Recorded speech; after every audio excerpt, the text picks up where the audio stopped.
Very good morning सभी मित्रों को, दोस्तों को, भाइयों बहनों को मेरा बहुत बहुत गुड मॉर्निंग और बहुत बहुत प्रणाम करता हूं और अपनी बात शुरू करता हूं। बहुत दिन आप लोगों से बात हो नहीं पाती और क्योंकि बात आप लोगों से हो नहीं पाती तो मन में रहता है कि और अपने बात को एक्सप्लेन कर सकूं। आप लोग की प्रशंसा मिलती है, आप लोग का बहुत समर्थन मिला है, इसकी बहुत खुशी है। आप लोग का जो बैकअप मिलता है, आप लोग के जो कमेंट्स होते हैं, ठीक है, इससे बहुत ही मुझे एक अच्छा लगता है मन में। हाँ, और इसीलिए मैं अपनी बात को और कहना चाहता हूँ। और क्योंकि मैंने आपको बताया कि जब भी ये एक ट्रेंड है हमारे समाज का, कि जब भी कोई अनएम्प्लॉयड होते हैं, बहुत लोग तो पढ़ा लिखा के अपने लाइफ में लाइवलीहुड अर्न करते हैं। तो मेरी भी कहानी ऐसी है। और क्योंकि मैंने इसी से किया, तो उससे उस समय पढ़ाना या ये ऑनलाइन टीचिंग कह लीजिए, मुझे बहुत अच्छा लगने लगा और वो मेरा पैशन बन गया। मैंने चाहे मैं आईटी एक्सपर्ट हो जाऊँ, चाहे कुछ एक्सपर्ट हो जाऊँ, ऑनलाइन टीचिंग मेरा वो पहला प्रोफेशन था, अगर मैं ऐसे कहूँ, ठीक है।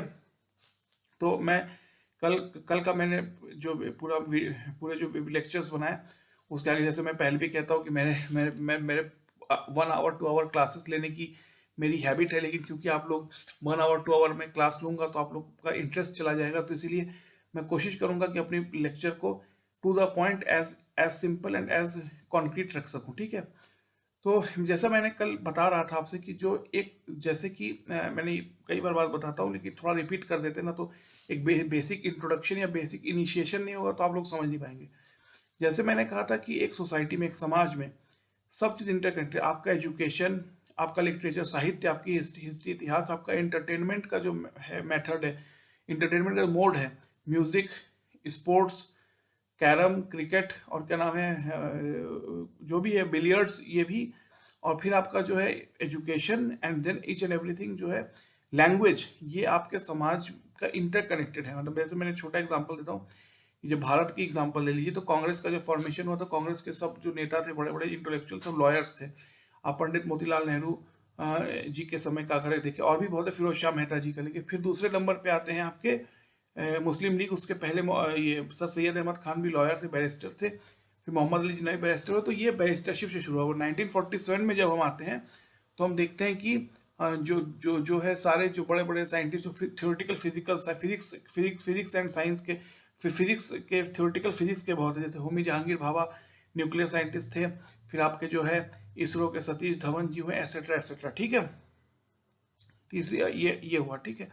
अब इंजीनियरिंग का इतना क्रेज है क्योंकि इंजीनियरिंग थोड़ा सा अप्लाइड साइंस है, और बीएससी में सिर्फ प्योर साइंस है। प्योर क्या कहते हैं उसे, थ्योरेटिकल साइंस, और ये अप्लाइड साइंस है, ठीक है।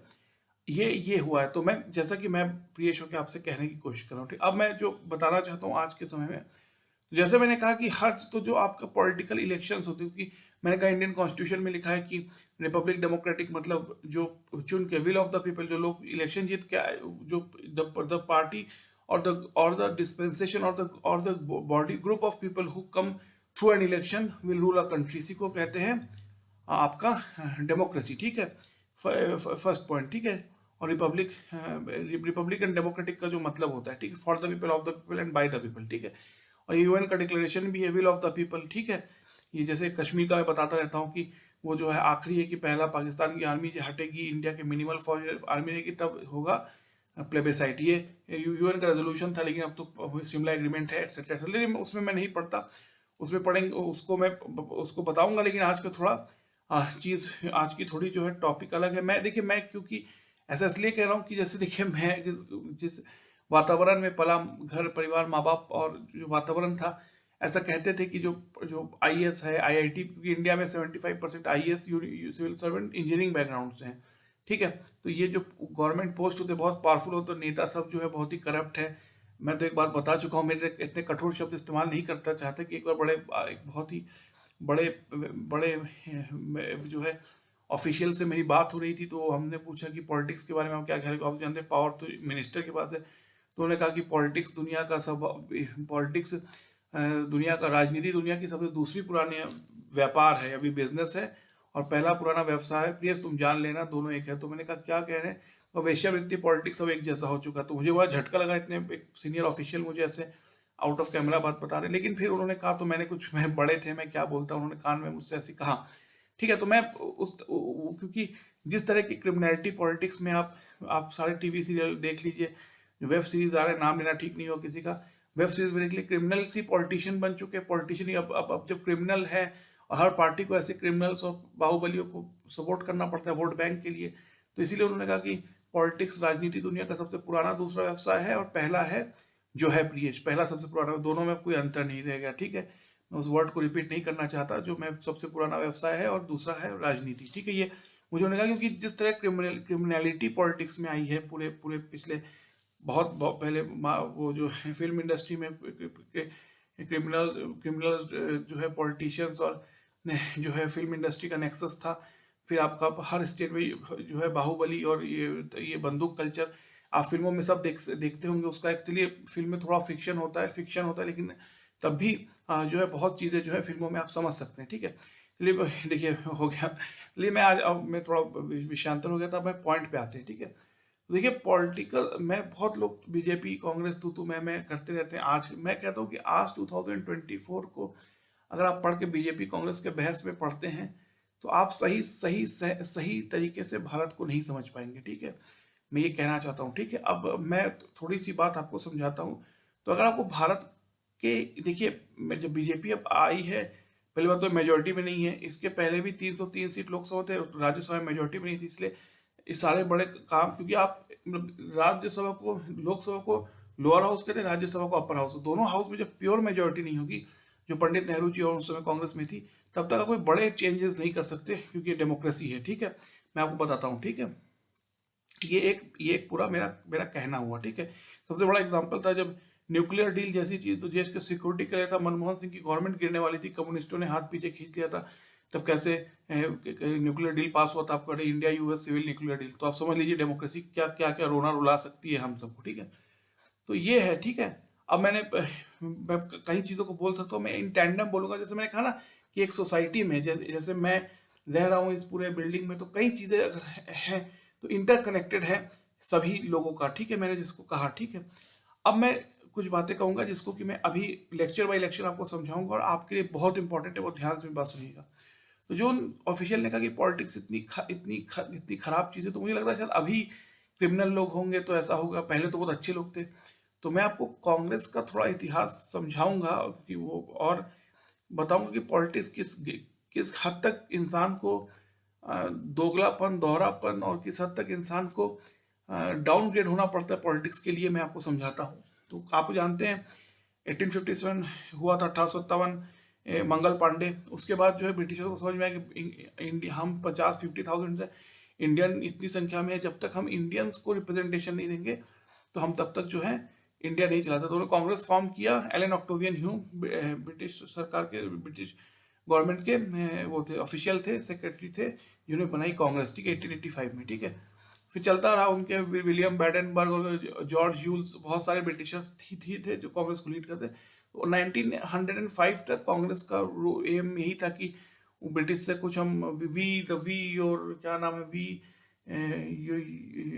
Your subject to the royal queen of Great Britain, वो चमचागिरी वाली जो भाषा थी।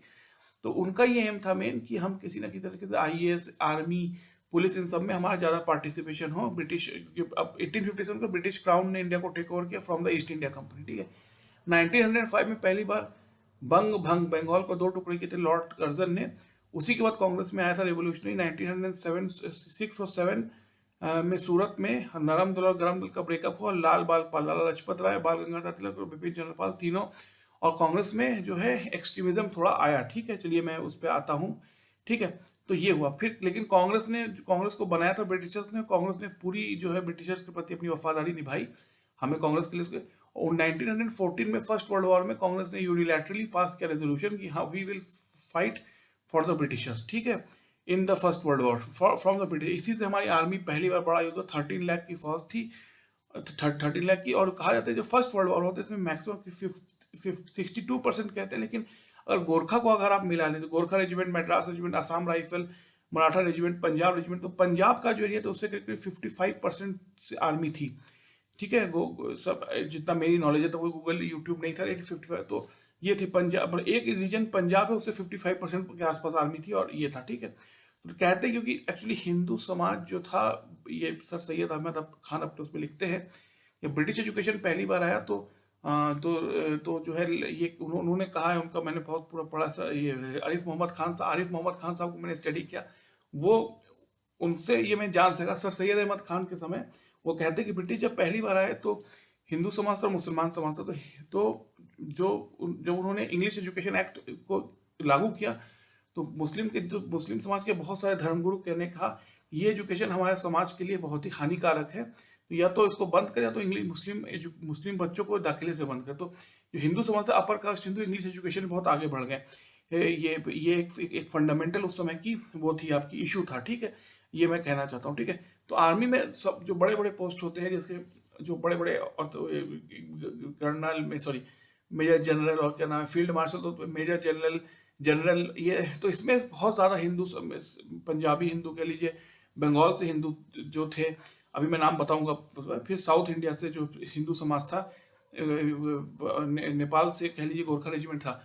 लेकिन टोटलिटी में मिला ले, अब पूरी अगर आर्मी को, ब्रिटिश इंडियन आर्मी को यूनिट मान ले, तो कहा जाता है 50-50 था हिंदू मुसलमान, शायद मुस्लिम मेजोरिटी में ही थे, 50-50 था, ठीक है। और इसके बाद सबसे बड़ा हुआ पंजाब, जहाँ से मैक्सिमम थी, वहीं पर जनरल डायर ने जलियांवाला बाग के, वो टर्निंग पॉइंट था, ठीक है, पूरे भारतीय इतिहास का, ठीक है, मैं मानता हूँ one of the turning point था ये जलियांवाला बाग, ठीक है। इसके बाद तो बहुत धीरे मैं समझाऊंगा एक एक स्टेप, तो बहुत कल मैंने समझाया था वो चीज़ की है 3 पॉइंट, वो मैंने बताया कॉन्सेप्ट ऑफ जस्टिस, कि वर्ल्ड वॉर के दौरान वो ब्रिटिश, वो कहते हैं ये क्या कहते, ये 1916 Lucknow pact for separate electorate, फिर 32 में आता है वो Poona pact for Gandhi Ambedkar Poona pact, और फिर आता है लाहौर पूर्ण स्वराज 29 में, जिसका 3 लोग अपोज करते हैं, जिन्ना साहब, अम्बेडकर साहब और मास्टर तारा सिंह, ठीक है। ये मैं समझा था, लेकिन वो मैं लेकिन अब आते कांग्रेस पे, जो मैं कल समझा था, लेकिन अब कल से ये कंटिन्यू चल रहा है, क्लास बाय क्लास, जैसे कॉलेज स्कूल में होता है ना, क्लास बाय क्लास, या इंटरनेट जो ऑनलाइन क्लासेस होती हैं, क्लास 1 क्लास 2, तो अब मैं समझा रहा हूँ ये। अब कांग्रेस को देखिए, जो 1900 जो ये होता है, ये आपका जलियांवाला बाग, तो इससे आता है बहुत, और फिर आक्रोश होता है, और फिर इस हिस्ट्री में मैं उसको समझा देता हूँ, लेकिन थोड़े से संक्षिप्त में 1939 तक में आता हूँ। तो 36-37 तक ये समझो वर्ल्ड वॉर अब होगा, हिटलर जर्मनी के तानाशाह, मतलब डिक्टेटर थे और बहुत पावरफुल थे, और ये होता है कि मतलब ये समझ में आ जाता है वर्ल्ड वॉर होने वाला है, ठीक है। तो और हिटलर पोलैंड पे अटैक कर देते हैं, और ब्रिटिश कहते हैं कि Indian army will fight for the Britishers, हाँ, for the freedom of Poland. तो इंडियन तो खुद ही एक स्लेव कंट्री है, तो वो कैसे ब्रिटिशर्स के लिए लड़ सकते हैं, तो इंडियन तो खुद ही एक स्लेव कंट्री है, तो वो कैसे ब्रिटिशर्स के लिए लड़ सकते हैं, ठीक है। तो इसीलिए जो है, जो इंडिया के उसमें कांग्रेस जो है, वो कहते हैं ब्रिटिशर्स से कि आपको एश्योर करना पड़ेगा हमको, you will give us independence after the world war. ये ब्रिटिश भी कहते हैं, क्योंकि 1929 में कांग्रेस ने पूर्ण स्वराज लाहौर रेजोल्यूशन पास किया था, ठीक है। लेकिन सब समझते ब्रिटिश जब मूर्ख बना रहे, फर्स्ट वर्ल्ड वॉर की तरह जलियांवाला बाग करके